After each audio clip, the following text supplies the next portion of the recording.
Aaron's Sales and Lease Ownership. Let Aaron's drive your dreams home today. This is the Visa Race Break along with Jeff Hamlin, Chris Myers from the Hollywood Hotel, Jeff Gordon leading Terry Labonte, Dale Earnhardt Jr. running third as we've gone through 105 laps. We heard the Larry McReynolds, Darrell Waltrip, and Mike Joy talking about passing gear. Let's expound on that a little bit for the audience to understand that and how it affects the race we're watching. What they're trying to do right now, Chris, is they're having a lot of trouble getting up off the corners, and to get under these guys, you've got to have either more horsepower or you've got to have a little bit lower gear and get that bite right up off the corner. That's what they're talking about. And Larry, as I found out walking to the garage, these guys are running a lot lower gear than normal. I mean, they're way up there in the 557, 550 range, which normally at Bristol, which gears we used to run and win with, would be normally a 543. So I find it really strange that a lot of these guys are going this slow, but they're trying to hook it up. As we see earlier, they're having a lot of trouble still. Yeah, I mean, they're pulling that low gear, and yesterday in the final practice, we had some in-car audio, and you couldn't push the throttle all the way down. You were well up on the straightaway. But what they want, when you do push that throttle down, like Darrell said, straightaway's so short, you want that lunge at least while you're wide open. Low gear here is very difficult to drive because of that wheel spin, and that's what gets you jumping sideways up off the corner. You get the rear tires up in the air, get them spinning, and you spin that bad boy out. But I tell you, a guy that, again, I'm going to mention it because we don't get a lot of chances to talk about old Terry Labonte right there, but he's up there right there behind Jeff Gordon and working on him, and I think he's going to get the lead here before long.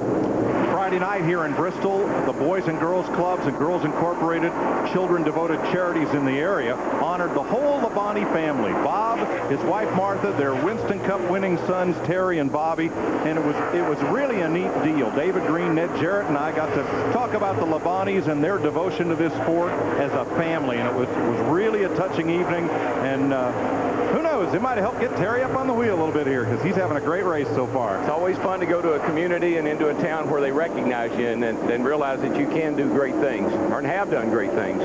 If you notice up in our crawl right there up at the top of the screen, you see this is laps to pit. This is for fuel and tires, and there's about 5 cars there that's within about a 40-lap window of needing to pit for tires and fuel. And this is all happening right in the midst of our leader trying to force his way through these cars.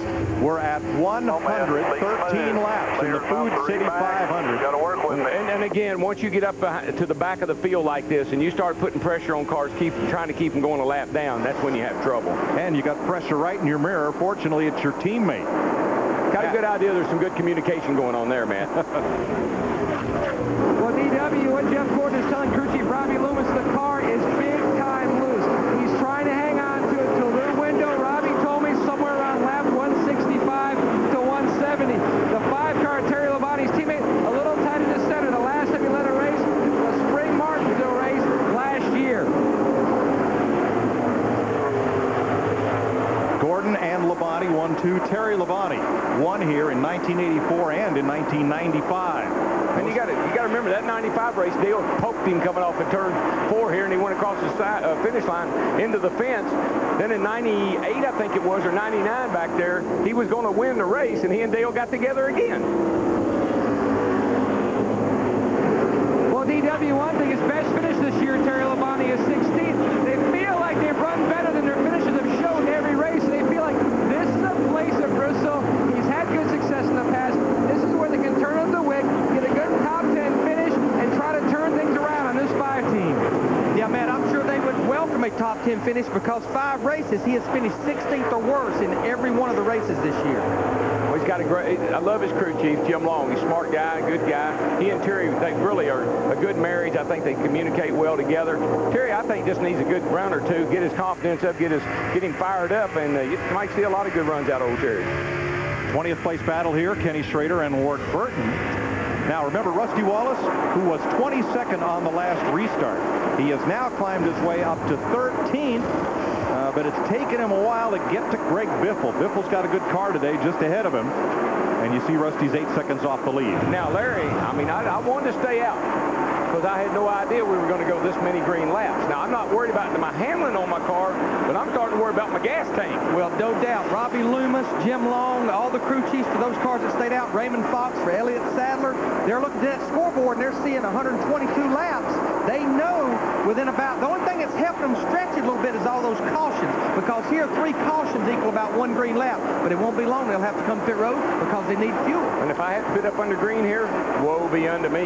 Yikes. 4th place changed hands as Jimmy Spencer and Matt Kenseth go past Tony Stewart. Before the race, Spencer got out his Sharpie and wrote something on the hood just to the left of the dog there. What was it? I expect it was Mongo. It says, DW knows Bristol. Mongo.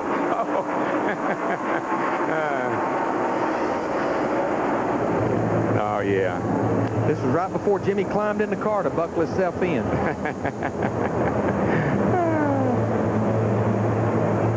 You were the man.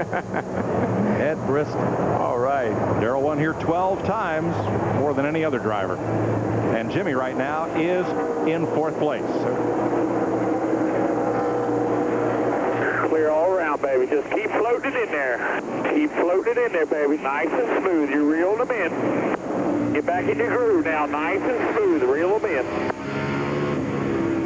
It's like he's going fishing. Yeah, but he is definitely, he's got the line out and he is reeling them in. That dog can fish. Yes, sir. Steve. And remember, guys, on the last pit stop, Jimmy Spencer came in 6th, but went out 15th. Back up to 4th. He said his car today is as good as the one he drove yesterday, and he felt like he was going to win that Busch race if he had not broken a wheel late.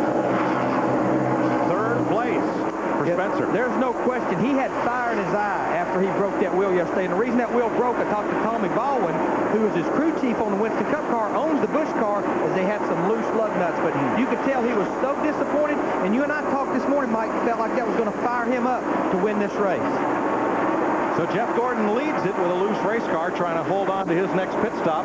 His teammate Terry Labonte is just a bumper back. Then it's Jimmy Spencer, Tony Stewart, Dale Jr.